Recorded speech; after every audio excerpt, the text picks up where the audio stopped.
என்ன உறவுகளே, எல்லாரும் சௌக்கியமா? நானும் நல்லா இருக்கேன். இன்னைக்கு ஒரு அழகான அனுபவத்தை பற்றி உங்களோட பகிர்ந்துக்க போகிறேன். நம்ம எல்லாருக்குமே வாழ்க்கையில் ஏதோ ஒரு கட்டத்தில் ஒவ்வொரு விதமான அனுபவங்கள் ஏற்படுறது இயல்பு தான்.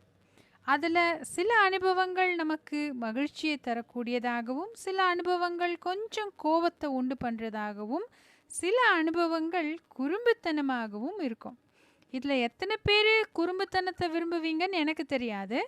ஆனால் இயல்பாகவே குறும்புத்தனமான அனுபவங்கள் சிலருடைய வாழ்க்கையில் அமைஞ்சு போகிறதும் உண்டு. இதில் விருப்பப்பட்டோ விருப்பப்படாமலோ சிலர் அந்த அனுபவங்களை ஏற்றுக்கிறாங்க. அப்படியாப்பட்ட ஒரு குறும்புத்தனமான அனுபவத்தை பற்றி தான் நான் உங்களோட இப்போ பகிர்ந்துக்க போகிறேன். ஒரு நாள் ஒரு டிபார்ட்மெண்டல் ஸ்டோர், ஒரு பெரிய கடை. அந்த கடையில் நம்ம வீட்டுக்கு தேவையான பொருட்கள் எல்லாம் வாங்கிறதுக்காக போயிருந்தேன். ரொம்ப கூட்டம் அதிகமாக இருந்தது. எல்லாரும் அவங்கவுங்க பொருட்களை எல்லாம் வாங்கிட்டு ஒரு 2-3 பில்லிங் செக்ஷன் இருந்தது. அங்கே எல்லாரும் நின்றுட்டு இருந்தாங்க. பெரிய க்யூ, அந்த பில் போடக்கூடிய இடத்துல பெரிய க்யூ இருந்தது. பொருட்கள் எடுக்கிறதுக்கே ரொம்ப நேரமானதுனால எந்த க்யூவில் கூட்டம் குறைச்சலாக இருக்கும் அப்படின்னு ஒவ்வொருத்தரும் பார்த்து அந்த க்யூவில் நிற்கிறதுக்கு ஆயத்தமானாங்க. அதே மாதிரி நானும் நின்றுட்டு இருந்தேன். பில் கட்டக்கூடிய இடத்துலேருந்து ஒரு 10வது ஆளாக நான் நின்றுட்டு இருக்கேன்.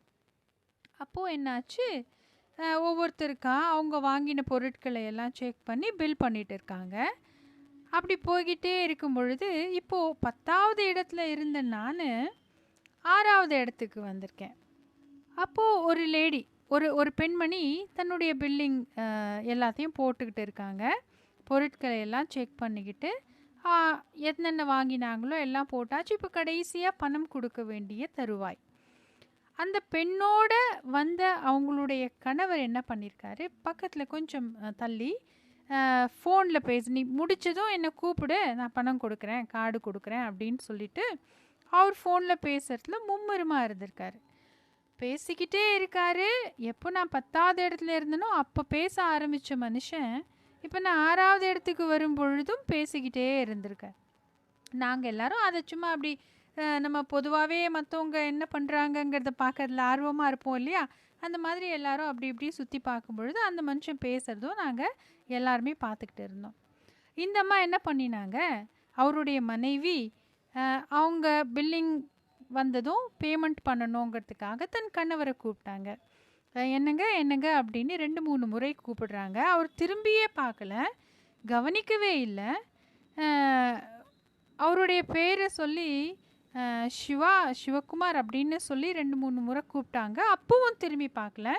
நாங்கள் எல்லாரும் ரொம்ப கோவத்தில் இருக்கோம். ஏன்னா அடுத்து நாங்கள் இவ்வளோ நேரம் நின்றுட்டுருக்கோம். அடுத்தடுத்த ஆட்கள் சீக்கிரமாக போனால் தானே எங்களுக்கான டைம் வரும். அப்போ தானே நாங்கள் பே பண்ணி முடிக்க முடியும், வீட்டுக்கு போக முடியுன்றதுல நாங்கள் எல்லாரும் கொஞ்சம் கோவத்தோடவே நின்றுட்டு இருக்கோம். அந்தம்மா கூப்பிட்டு பார்த்தோம், அவர் திரும்பவே இல்லை. உடனே நான் என்ன பண்ணினேன், கொஞ்சம் கொழுப்பு அதிகமான ஒரு செயலாகத்தான் இருக்கும், ஆனால் அந்த இடத்துல அது கொஞ்சம் தேவைப்பட்டது தான். நான் உடனே சிவா அப்படின்னு சத்தமாக கூப்பிட்டேன். எல்லாரும் ஒரு செகண்ட் அவரை பார்க்குறத விட்டுட்டு என்னை பார்க்க ஆரம்பிச்சிட்டாங்க. நான் கொஞ்சமும் ஒரு பதட்டமே இல்லாமல் திரும்பவும் ஒரு முறை சிவா அப்படின்னு கூப்பிட்டேன். அவர் ஃபோன் பேசுகிறத நிறுத்திட்டு அப்படியே சடனாக பார்த்தார். ஏன்னா இதுக்கு முன்னாடி கூப்பிட்ட தன்னுடைய மனைவியின் குரல் பரிச்சயமானது, இப்போ கூப்பிடக்கூடிய குரல் ஏதோ புதுசாக இருக்கே அப்படின்னு சொல்லிட்டு அவர் யார் அதுன்னு திரும்பி பார்த்தாரு. நான் கண்ணால் அவங்க மனைவி பார்த்தேன். உடனே அவர் அவங்க மனைவி பக்கத்தில் வந்து அப்புறம் அவங்க எல்லாரும் கார்டு கொடுத்தாச்சு, பேமெண்ட் பண்ணியாச்சு. ஆனாலும் அங்கே அந்த எல்லாரும் என்னை பார்த்த அந்த ஒரு நொடி ரொம்பவும் கொஞ்சம் தயக்கமாக இருந்தாலும் எல்லாருக்குள்ளேயும் ஒரு விதமான பதட்டம். என்னடா இவங்க, யார் என்னன்னே தெரியாது, திடீர்னு அவர் பேரை சொல்லி கூப்பிடுறாங்களே அப்படின்னு. ஆனால் அப்போது அவர் ஃபோனை நிறுத்திட்டு வந்து பேமெண்ட் பண்ணிவிட்டு அவருக்கும் என் முகத்தை திரும்பி பார்க்குறதுக்கு ஒரு அச்சம் இருந்தாலும் ஒரு குறும்புத்தனமான புன்னகையோடு அவரும் அப்படியே ஒரு பார்வை பார்த்துட்டு போயிட்டார். அவங்க மனைவியும் சிரிச்சுக்கிட்டே போயிட்டாங்க. இந்த நிகழ்வை நான் ஏன் சொல்ல வரேன்னா, சில நேரங்களில் சில இடங்களில் ரொம்ப கோவப்படக்கூடிய தருவாயில் நாம் எப்படி அந்த மனிதர்களை அப்ரோச் பண்ணுவோம் அப்படின்னு. சிலர் என்ன பண்ணுவாங்க, சத்தம் போட்டு, "என்ன சார் இவ்வளோ நேரம் கூப்பிட்டுட்டு இருக்காங்க, உங்கள் காதுலயே விழலையா? முதல்ல இதை முடிச்சுட்டு அதுக்கப்புறம் ஃபோன் பேச வேண்டியதானே" அப்படின்னு சொல்கிறதுக்கான வாய்ப்பும் இருந்திருக்கலாம்.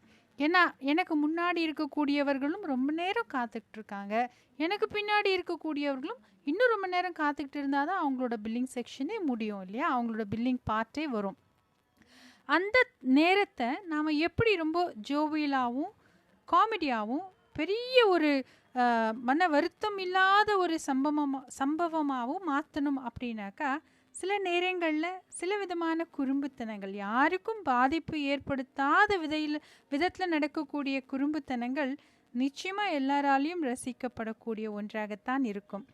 அப்படி எல்லாரும் அன்னைக்கு அங்கே என்னை பார்த்து ரொம்ப நட்போட ஒரு பழகின ஒரு முகமாக ஒரு ஸ்மைலியோடு என்னை வழி அமைச்சு வச்சாங்க.